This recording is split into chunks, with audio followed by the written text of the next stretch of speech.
আমার ফার্স্ট পরিচয়।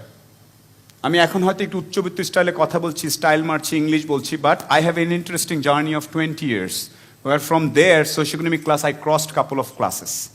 এটা হচ্ছে প্রথম পরিচয়। That's me. সাজেশন হবে to everybody in this room, Bangladesh পরিবর্তন করতে চান, পৃথিবী পরিবর্তন করতে চান, আগে নিজে কিছু স্কিল ডেভেলপ করেন, নাম্বার ডেভেলপ করেন। যেমন আজকে এখানে এসছে, এখান থেকে বুঝে ফেলতে হবে যে কোন লোগোটা ইম্পর্ট্যান্ট।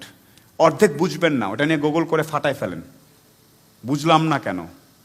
এই একটা জিনিস আমাকে লাইফ অনেক হেল্প করে, আমি কেন বুঝবো না, মানে ওইটা যদি অন্য কেউ বোঝে আমি কেন বুঝতে পারবো না, আর কি বুঝতে হবে সেটা এবার বুঝতে হবে। মানে সরি, আমি কমপ্লেক্স করে ফেলছি।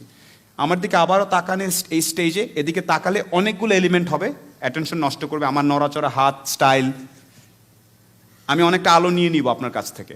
যার মাথায় অ্যাকচুয়ালি ঘিলু আছে সে আমার আলোটার বাইরে গিয়ে সাইড দিয়ে বাইপাস করে গিয়ে খুঁজে নেবে যে না এইখানে অ্যাটেনশন দিতে হবে, চোখের মনিটা কোথায় ফেলতে হবে। সেটাই ইকবাল ভাইয়ের মতো, প্রীতর মতো, সীমান্ত আছে, ওরা বোঝানোর চেষ্টা করছে মানুষকে আপনি কোন জায়গাটায় টার্গেট করবেন। একটু আগে ভদ্রলোক বলছিলেন যে আপনাকে টার্গেটটা, আপনি বলছিলেন স্যার টার্গেটটা ফিক্স করতে হবে।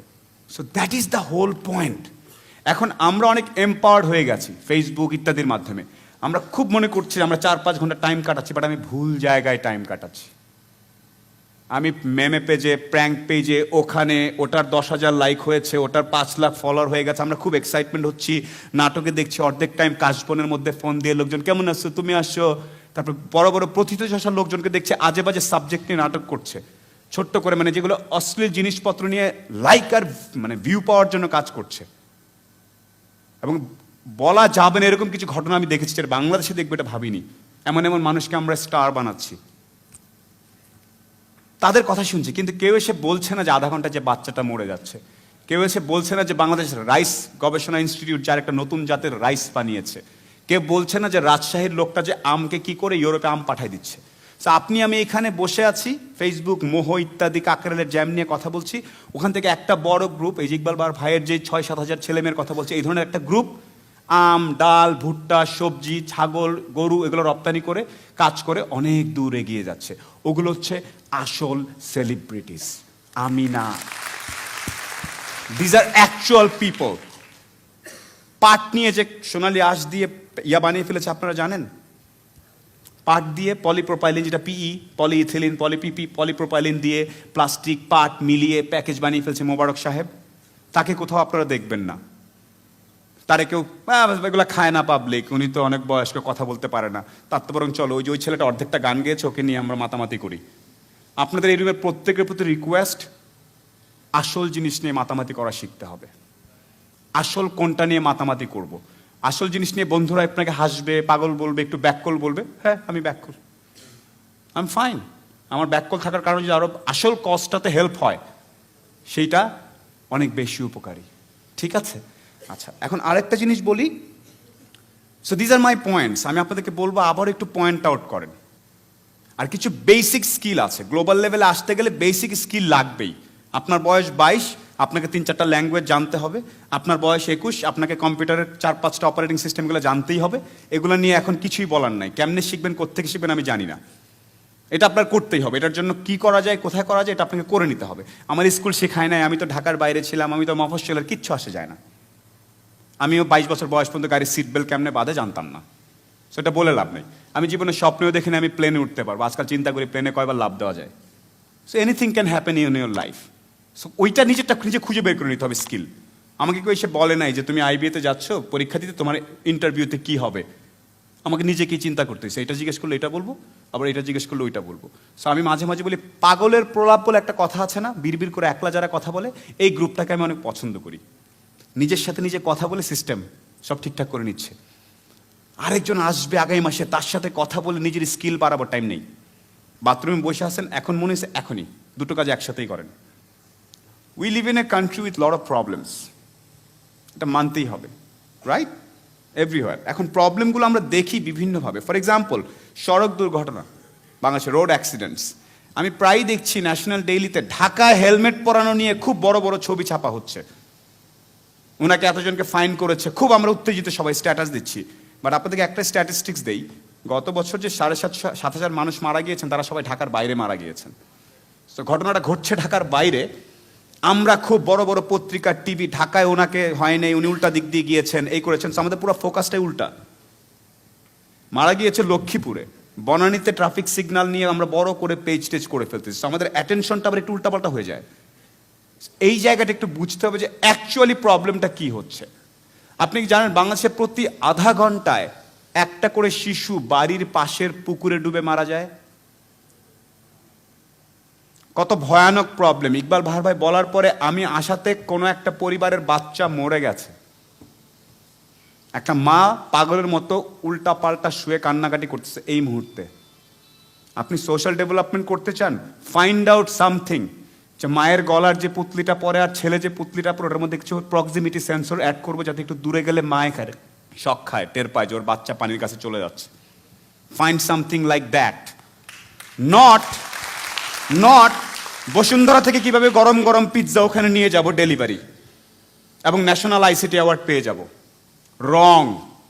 এগুলো আমি সিনিয়রদেরকে বলেছি। কিছুদিন আগে আমি পিএম অফিসে গিয়েছিলাম, আইসিটি মিনিস্টার, আমার যাদের সাথে দেখা হচ্ছে সবাইকে আমি এই কথাগুলো বলছি। আবার শুরুতে একটা কথা বলেছিলাম যে আমি ইনফ্লুয়েন্সার হতে চাচ্ছি আরও বেশি, আমি চাচ্ছি আমার আরও বেশি ফলোয়ার হোক, যাতে আমি রাইট কথাগুলো রাইট জায়গায় বলতে পারি। আমার দরকার বিভিন্ন শহরের রাস্তাগুলোকে বড় করা। কাকুলি থেকে হেলমেট পরলে ওটা নিয়ে আবেগী স্ট্যাটাস দিয়ে কিচ্ছু আসবে যাবে না। পৃথিবীর অনেক দেশে হেলমেটও পরে না, আমস্টারডামে হেলমেট পরতে হয় না। এমন কিছু করার দরকার নেই, যেটা অ্যাটেনশনটা কোথায় দিব সেটার কথা বলছি। আমি একটু আগে বলছিলাম যে হাফ এন আওয়ার একটা করে বাচ্চা মরে যাচ্ছে, রাইট? আচ্ছা, ব্রিটেনে একটা রিসার্চ হয়েছিল যে টার্মিনাল পেশেন্ট, বুঝছেন, একদম যারা মরে যাবে, সেই পেশেন্টদের মধ্যে একটা রিসার্চ করেছে যে লাইফে কি নিয়ে দুঃখ ভাই, what's your regret about life. ওরা কয়েকটা কথা বলেছে। সবচেয়ে বেশি দুঃখ অন্যে কি ভাববে সেটা চিন্তা করে লাইফ এনজয় করি নেই। এখানে সে কথা বলবো না, লাইভ হচ্ছে, ফেসবুকে দিলে তো লোকজন আবার ট্রল করবে, মোটিভেশন দিচ্ছি, অন্য কি ভাববে, I don't care, I like it, that's why I am doing it. কথার কথা, রাইট? আমি জানি ঘরে একটু পরে এই ভঙ্গিটার সামনে একটা ছাগল দিয়ে লোকজন ট্রল বানাবে, হয়তো বানাবে, আই নো। তো ও আমার বিল দিচ্ছে। Is he changing lives? I am trying to change lives. So that's the first thing. মানুষ বলে যে অন্যে কি ভাববে, এটা চিন্তা করে লাইফ কাটাই নাই। এটা হচ্ছে বড় একটা প্রবলেম। ভাই আমি আম গাছের পরিচর্যা করবো বাংলাদেশে, বা জাটকা ইলিশ নিয়ে কাজ করবো, দূর, বন্ধু বান্ধব কি বলবে,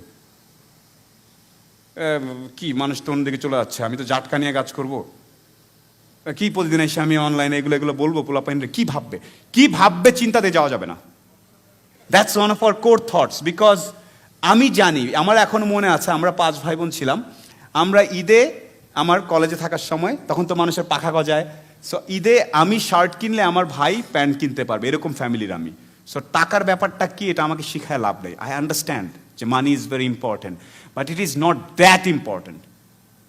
যখন আপনি ইম্প্যাক্টগুলো নিয়ে কাজ করা শুরু করবেন, দেখবেন যে আশেপাশে লাইফ চেঞ্জ হচ্ছে, আপনাকে লোকজন একটু অন্যভাবে দেখছে, এই প্রাপ্তিটা অনেক মজার। এইটা বাংলাদেশ থেকে সরে গেছে। আমরা সবাই ভাবতেছি আমি টিএক্স পাজরো থেকে নামলেই মনে হয় লাইফের সাকসেসফুল। একদম ভুয়া কথা। আপনি যদি রাঙ্গামাটি বা লক্ষ্মীপুরের একটা প্রাইমারি স্কুলে 30 বছর চাকরি করে বাচ্চাদেরকে মাথায় হাত বোলা ইংরেজি বাংলা শিখায় খুশি থাকেন, you are damn successful than any CIP, anybody. আমাদেরকে সাকসেসের সংজ্ঞা শেখানো হচ্ছে যে আপনাকে সিআইপি হইতে হবে, সবচেয়ে হাইয়েস্ট ট্যাক্স দিতে হবে। নো, সাকসেসের সংজ্ঞা হচ্ছে আপনি যেখান দিয়ে হেঁটে যাবেন, বিনম্র একটা শ্রদ্ধা মানুষ আপনাকে দিবে। That's enough in your life. প্রথম শিক্ষা আমার, কখনো অতীত ভুলে যাওয়া যাবে না। 100% স্টেজে ওইটা বলতে হবে, আমার বাবা এই ছিলেন, আমি এটা ছিলাম। ইকবাল সাহেব একটু আগে বলেছেন, ওনাকে আমি ব্যক্তিগতভাবে ফলো করি, আসলেই ব্যক্তিগতভাবে ফলো করি ওনার কাজকর্ম, আই রিয়েলি অ্যাপ্রিসিয়েট। সেটা হচ্ছে প্রথম পরিচয় এবং প্রথম শিক্ষা। আমার দ্বিতীয় পরিচয় হচ্ছে যে আমি এক্স মিলিটারি গাই, আমি দেশের সেবা করেছি, চেষ্টা করেছি অনেকদিন সমুদ্রে থেকে কাজকর্ম করার জন্য। I graduated from naval academy. So that is quite an interesting thing আমার জন্য ছিল, যেটা আমাকে অনেক কনফিডেন্ট হতে সাহায্য করেছে। Military training is an interesting training. So এটা শিক্ষাটা কি, আপনাকে কোনো না কোনো ইনস্টিটিউশনের মাধ্যমে শিক্ষিত হলে ভালো হয়। এটাতে একটা অ্যালামনাই তৈরি হয়। আপনি যদি ইভেন বিএম কলেজেরও হন অথবা তিতুমির কলেজেরও হন, ওই জায়গায় যে অ্যালামনাইটা, ওই যে গোত্রটা একসাথে, এই গ্রুপটা আপনাকে হেল্প করে তাদের জন্য। সো আমার সেই মিলিটারি ব্যাকগ্রাউন্ড আমার অনেক হেল্প করেছিল। পরবর্তীতে বিজনেস অ্যাডমিনিস্ট্রেশন পড়েছি আমি ঢাকাতে, আইবিএতে, এবং তারপর বিভিন্ন কর্পোরেশনে কাজ করছি। আমি শুরুর অনেকটা সময় সিগারেট বিক্রি করতাম, কর্পোরেট চাকরি, সেটা ব্রিটিশ আমেরিকান টোবাকো। তারপর সিম বিক্রি করতাম ফোনের, বাংলা লিঙ্কে। তারপর ইন্টারনেট বিক্রি করতাম আমরা নেটওয়ার্কসে। আর এখন আমি নগদ নামে একটা সেমাই গভর্নমেন্ট ডিজিটাল ফাইন্যান্সিয়াল সার্ভিস আছে, সেটা পোস্ট অফিস এবং আমরা মিলে করছি। সেটার মধ্যে বেসিক্যালি